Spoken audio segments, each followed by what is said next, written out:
जो सरकार 1000 kilometre China को दे सकती है वो पूरा मुल्क बेच देगी और आप लोगों को पता ही नहीं चलेगा कि देश में, स्टेट में और सरकार में फर्क समझना बहुत जरूरी है। बार काउंसिल ऑफ इंडिया हो या बार काउंसिल ऑफ दिल्ली हो, वो बार के मेंबर्स की मर्जी से चलेगी, किसी के पदाधिकारियों की मर्जी से, और वो भी गलत मर्जी से नहीं चलेगी। ये इसीलिए सिग्नेचर कैंपेन हो रहा है।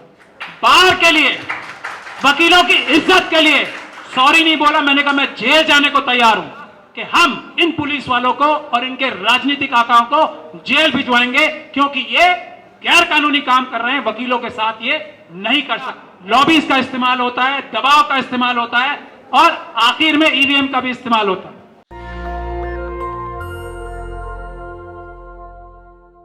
पहले तो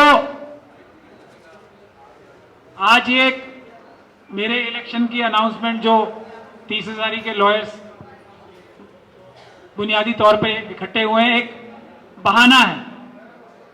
तो बहाना हो गया, लेकिन इस इलेक्शन अनाउंसमेंट की आड़ में जो हम लोगों ने आपको धोखा देके बुलाया है आज यहां पे, उसमें मकसद ये था कि हमें वॉलंटियर्स चाहिए।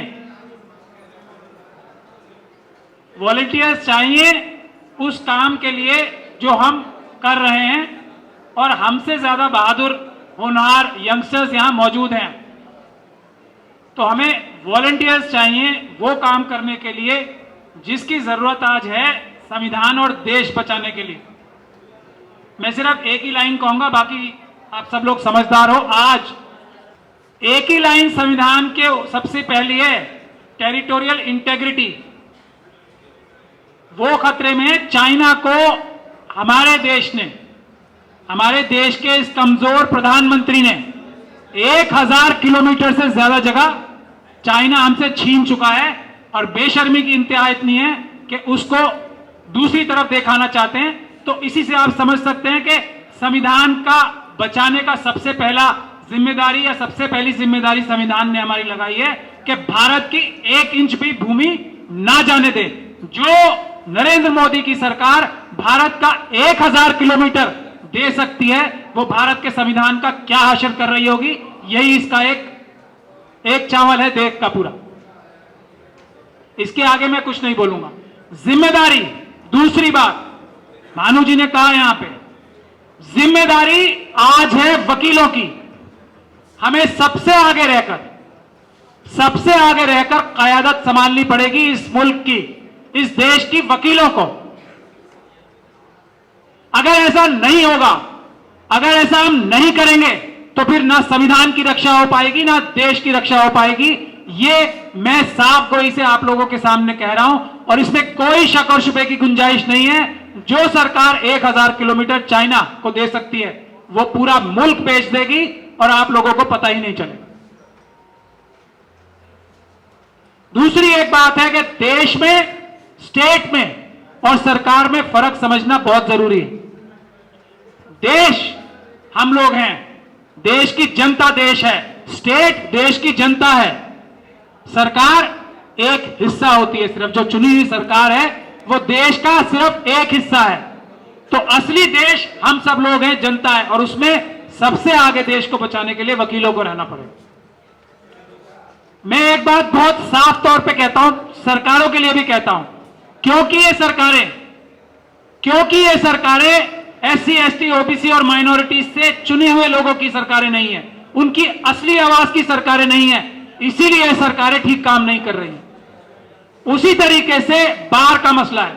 आज पूरा बार, चाहे वो SC, ST, OBC के मेंबर्स हो, माइनॉरिटीज के मेंबर हो या दूसरे मेंबर्स हो, उनकी कोई हैसियत, कोई इज्जत, कोई वकार नहीं रह गया। ये बात सच है ना? सबकी बता रहा हूं मैं ये। और हम बार के मेंबर की हैसियत से सबकी इज्जत बचाना चाहते हैं, लेकिन जो आज चुने हुए लोग हैं वो वही लोग हैं जिनकी सरकारें बनी हुई, जो SC, ST, OBC और माइनॉरिटी से नहीं आते, क्योंकि उनकी संख्या कम है। इसी वजह से बार की वैल्यू कम हुई है, सरकार की इज्जत, सरकार की वैल्यू कम हुई है। सरकार जो है ठीक से नहीं चल रही, बार भी जो है ठीक से इसलिए नहीं चल रही है कि SC, ST, OBC और माइनॉरिटीज के लोग इसमें नहीं है। तो इसमें कोई अलग अलग बात नहीं है। अगर हम लोग बार की नुमाइंदगी करेंगे, हम लोग जीत के जाएंगे, तो पूरी बार की इज्जत बढ़ेगी। एक बार के मेंबर की हैसियत से यह मैं ऐलान करना चाहता हूं, इसमें मुझे कोई शक और शुबे की गुंजाइश नहीं है। हम लोग जीतेंगे, फायदा सबका होगा, बार का फायदा होगा। आज जो जजेस जिस तरीके से कानून तोड़ के वकीलों के साथ बिहेव कर रहे हैं, यह क्या मुनासिब बात है? यह इसीलिए है कि बार कमजोर हो गई है, और यह मजबूत बार तब होगी जब आप और हम जीत के जाएंगे। इसीलिए जिम्मेदारी है हमारी पूरी बार को बचाने की, पूरे जुडिशियल निजाम को बचाने की। इसीलिए हमें वॉलंटियर्स चाहिए। और 30,000 की जो मीटिंग हो रही है आज, वहां से सबसे अहम काम यह है कि आप लोग, हमें वो वॉलंटियर्स चाहिए जो हम लोगों के साथ कंधे से कंधा मिला के या हम लोगों से आगे रहकर 30,000 में ये लड़ाई संभालेंगे। कि बार तो बात की बात है, पहले हम जो आम नागरिक, हमारे schedule caste, schedule tribe, OBC और माइनॉरिटीज के लोग आते हैं, उनकी हिफाजत करने के लिए अदालतों में मजबूती के साथ खड़े हों। ये वॉलंटियर्स हमें चाहिए जो टाइम देंगे अपना। इसीलिए आज ये मीटिंग बुलाई गई है बुनियादी तौर पर। तो वो सारे वॉलंटियर्स अपना नाम लिखवा के जाएं, ये उनकी अहम जिम्मेदारी है, और टाइम देना पड़ेगा जैसा कि हम लोग दे रहे हैं। फिर आप फर्क देखिएगा, आज जो 30,000 से शुरुआत होगी उसका फर्क देखिएगा, जो दिल्ली से शुरुआत होगी उसका फर्क देखिएगा। फिर हम पूरे मुल्क में भी, पूरे देश में, हर एक डिस्ट्रिक्ट में, जैसा अभी भानु जी ने बताया, मैं उसको रिपीट नहीं करूंगा, इसी चीज को रेप्लिकेट करेंगे। लेकिन अगर, मैं अपना नाम लेके तो नहीं बोलना चाहता, सिर्फ यह बोलना चाहता हूं कि अगर कोई अच्छा बार काउंसिल का मेंबर, ईमानदार बार काउंसिल का मेंबर, वो बार काउंसिल का मेंबर जो जजों से फेवर्स नहीं लेना चाहता, जो बार के लिए लड़ाई करना चाहता है, अगर वो जीत के जाएंगे मुट्ठी भर भी, और अकेले किसी के जाने से ज्यादा फायदा नहीं होगा, अगर हम लोग 4-5 लोग, 2-3 लोग भी जाएंगे तो उससे फायदा होगा। तो एक तो मैं ये गुजारिश कर ही रहा हूं कि बहुजन समाज की जो दर्द रखता हो, जो बहुजन समाज के कॉन्सेप्ट को मानने वाला हो, एक कैंडिडेट शेड्यूल कास्ट कम्युनिटी से भी आना चाहिए, जो साथ के साथ हमारे साथ कैंपेन करे।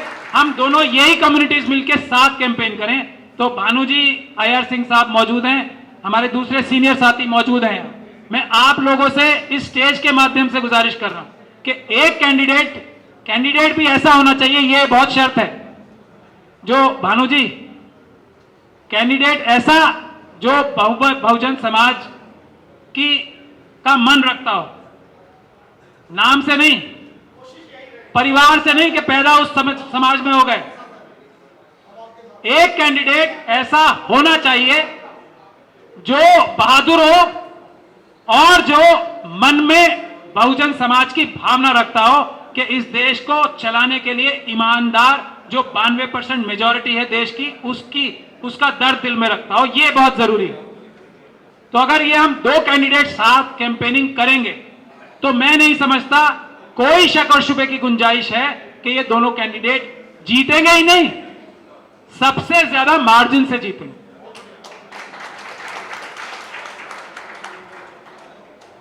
अब इसीलिए ये अनाउंसमेंट आज की जा रही है, और इसीलिए आप लोगों से ये सिग्नेचर कैंपेन भी कराया जा रहा है कि बार काउंसिल ऑफ इंडिया को यह बताया जाए कि बार काउंसिल ऑफ इंडिया के ऑफिस बियरर्स बार काउंसिल नहीं है। बार काउंसिल के मेंबर, जिस तरह इस देश के असली मालिक देश का एक एक नागरिक है, उसी तरह से बार काउंसिल ऑफ इंडिया के असली मालिक बार के मेंबर्स हैं, जो यहां हम ये बैठे हैं। बार काउंसिल ऑफ इंडिया हो या बार काउंसिल ऑफ दिल्ली हो, वो बार के मेंबर्स की मर्जी से चलेगी, किसी के पदाधिकारियों की मर्जी से, और वो भी गलत मर्जी से नहीं चलेगी। ये इसीलिए सिग्नेचर कैंपेन हो रहा है। अब जब 1-2 मेंबर्स भी बार काउंसिल में अच्छे जीत के आएंगे, पहले मैं खुलेआम इसीलिए प्रेस को बुलाया था आज, ये ऐलान करना चाहता हूं कि फिर, और ये हमारा फर्ज है कि हम अभी तो लाइव स्ट्रीमिंग शुरू हो गई ना, ओपन कोर्ट का कॉन्सेप्ट क्या है कि जज जो न्याय कर रहा है वो पूरे देश को पता लगना चाहिए ये न्याय इस तरह हो रहा है। ये पूरे देश को पता लगना चाहिए कि ये वकील साहब हैं, ये वकील साहब हैं और ये वकील साहब हैं जो इन जज साहब के सामने बहुत अच्छा रिजल्ट लाते हैं। ये पूरी दुनिया को और देश को पता होना चाहिए। और ये जो दूसरे वकील साहब हैं, ये उनसे बहस तो अच्छी करते हैं लेकिन रिजल्ट नहीं ला पाते। बार काउंसिल्स के मेंबर्स की ये जिम्मेदारी है हमारे जुडिशियल निजाम को ठीक करने की। ओपन कोर्ट का कॉन्सेप्ट यही है कि जजेस ईमानदारी से काम कर रहे हैं या नहीं कर रहे हैं, यह पूरी दुनिया के सामने होना चाहिए। आज हमारे चीफ जस्टिस लाइव स्ट्रीमिंग की बात कर रहे हैं ना, बहुत अच्छी बात है। यह भी उसी कॉन्सेप्ट से आता है कि जज ठीक काम कर रहे हैं या नहीं कर रहे हैं, इसका फैसला देश की जनता करेगी। और उसका फैसला उसको फैसिलिटेट करने का कि देश की जनता ये जाने कि जजेस ईमानदारी से काम कर रहे हैं या नहीं कर रहे हैं, ये जाने, तो उसके लिए बार काउंसिल की सबसे बड़ी जिम्मेदारी है। बार काउंसिल की जिम्मेदारी यह है कि किन किन लोगों को किस किस बुनियाद पे कोर्ट से कोर्ट कमिश्नर बनाया जाता है। कोई क्राइटेरिया है, कोई लॉजिक है? नहीं है। बार काउंसिल की जिम्मेदारी यह है कि जो ये मीडिएटर्स और मीडिएशन सेंटर्स में जो आर्बिट्रेटर्स बन रहे हैं, ये कौन से क्राइटेरिया से बन रहे हैं? क्या ये फ्री एंड फेयर क्राइटेरिया है या नहीं है? क्या एक ही मुट्ठी भर लोग रिपीट हो रहे हैं? बार काउंसिल की जिम्मेदारी यह है कि ये 50-60 जो ग्रुप्स हैं दिल्ली में, उनके अलावा क्या लॉयर्स बाकी काबिल नहीं रह गए? ये बार काउंसिल की जिम्मेदारी है। अच्छे मेंबर्स जाएंगे तो ये होगा। जजेस हैं, रिस्पेक्टफुली बात करेंगे मेंबर्स ऑफ द बार से। एक अभी मेरा खुद का केस हुआ है ना, प्रशांत भूषण जी का बताया, मेरे खुद के ऊपर कंटेम्प्ट हुई थी कैट से, अभी सुप्रीम कोर्ट ने बरी किया है। तो मुझसे सुप्रीम कोर्ट ने और कैट के चेयरमैन साहब ने एक बार नहीं बार बार यह कहा था कि आप सिर्फ दाएं से बाएं से छुपे हुए लफ्जों में सिर्फ सॉरी कर दो, चलो हम आपको छोड़ देंगे। लेकिन मैंने अपने लिए नहीं, बार के लिए, वकीलों की इज्जत के लिए सॉरी नहीं बोला। मैंने कहा मैं जेल जाने को तैयार हूं, लेकिन यह नहीं होगा कि जजेस जो हैं, जो जुडिशियल ऑफिसर्स हैं, वकीलों के साथ बदतमीजी करें और वकीलों के ऊपर ही कंटेम्प्ट करें और उसके बाद सजा करें विदाउट ट्रायल। ट्रायल कीजिए फिर सजा दीजिए, लेकिन ट्रायल होता तो मैं सुरखरू निकलता और वो जज साहब जिन्होंने मेरे ऊपर कंटेम्प्ट लगाई थी, सजा उनको होती। तो मैंने इसीलिए पूरी बार की खातिर वो कंटेम्प्ट सुप्रीम कोर्ट तक झेली और आज एक वो बहुत बड़ा मिसाल बनी कि वकीलों के साथ कंटेम्प्ट की प्रोसीडिंग्स बगैर ट्रायल के नहीं हो सकती। तो ये बहुत जरूरी बात है। जो मेरे ऑफिस में रेड हुई, मेरे कंप्यूटर में ऐसा कुछ नहीं है, लेकिन कॉन्सेप्ट, प्रिंसिपल, वकीलों के घर से, वकीलों के ऑफिस से उसका कंप्यूटर नहीं लिया जा सकता। उस प्रिंसिपल के लिए 18 घंटे तक वो रेड झेली और उसके बाद भी बाहर आके यही कहा कि हम इन पुलिस वालों को और इनके राजनीतिक आकाओं को जेल भिजवाएंगे क्योंकि ये गैर कानूनी काम कर रहे हैं, वकीलों के साथ ये नहीं कर सकते। ऐसे मेंबर्स हमें चाहिए और ऐसे मेंबर्स मौजूद हैं, लेकिन वो जीत नहीं पाते क्योंकि उसमें पैसे का इस्तेमाल होता है। इलेक्शन में पैसे की जगह लॉबीज का इस्तेमाल होता है, दबाव का इस्तेमाल होता है और आखिर में ईवीएम का भी इस्तेमाल होता है। तो इसीलिए हम सब की जिम्मेदारी है कि बार को ठीक करें, बार काउंसिल्स में अच्छे मेंबर्स भेजें, अच्छे और टाइम पे इलेक्शन होना चाहिए। ये दो टर्म्स कैसे ले सकता है कोई? इससे ज्यादा गलत काम कोच नहीं हो सकता। इसीलिए हम आपसे गुजारिश कर रहे हैं कि बार को मजबूत करने के लिए आप लोग इस तहरीक से जुड़े कि बार काउंसिल के इलेक्शन सही टाइम पे होंगे। दूसरा, आप हर एक 30,000 की जिम्मेदारी ले कि 30,000 में हमारा कोई भी SC, ST, OBC और माइनॉरिटीज का मजलूम इंसान जिसके साथ ज्यादती हो रही है, तो हम सब टीम बना के, ग्रुप बना के उसके लिए पेश होंगे। और मुझे खुशी है कि डॉक्टर रितु यहां आ गई है। 1 सेकंड के लिए स्टेज पे आ जाएं। ये डॉक्टर रितु हैं, इनके साथ ये एक गुनाह है इनका जिसकी इनको सजा मिल रही है कि ये दिल्ली यूनिवर्सिटी के दौलत राम कॉलेज में वहां के सारे टीचर्स से ज्यादा काबिल है, ज्यादा पढ़ी लिखी हैं और ज्यादा अच्छा रिजल्ट दिलवाती है स्टूडेंट्स को।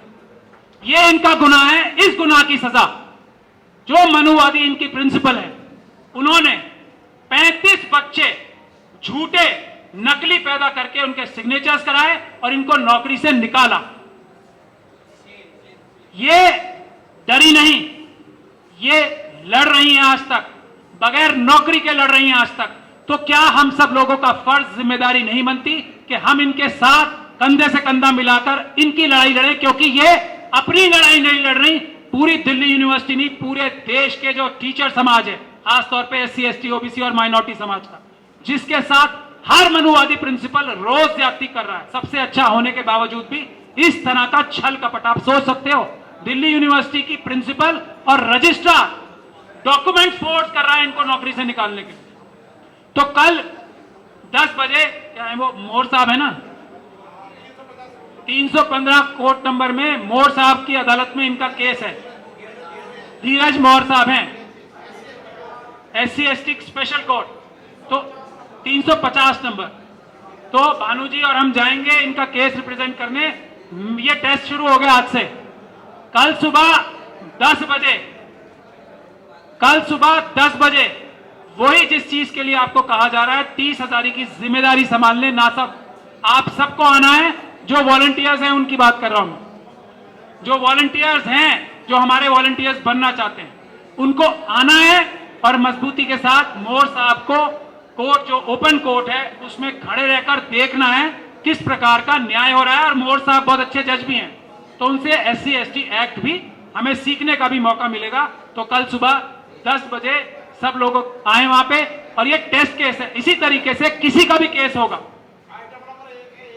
किसी का भी, 10 बजे ही आना, इसलिए किसी का भी केस होगा SC, ST, OBC और माइनॉरिटी के व्यक्ति का, जैसे भानु जी ने कहा कि जो सोशल वजह से उसके साथ ज्यादती हो रही है, कोई चोरी डकैती करके आया, उसके लिए नहीं, उसके लिए फीस लेंगे और काम करेंगे। जिसके साथ ऐसा अन्याय हो रहा है उसके लिए हम सब लोग टीम बना के रहेंगे और ओपन कोर्ट का जो कॉन्सेप्ट है उसको इंप्लीमेंट कराएंगे।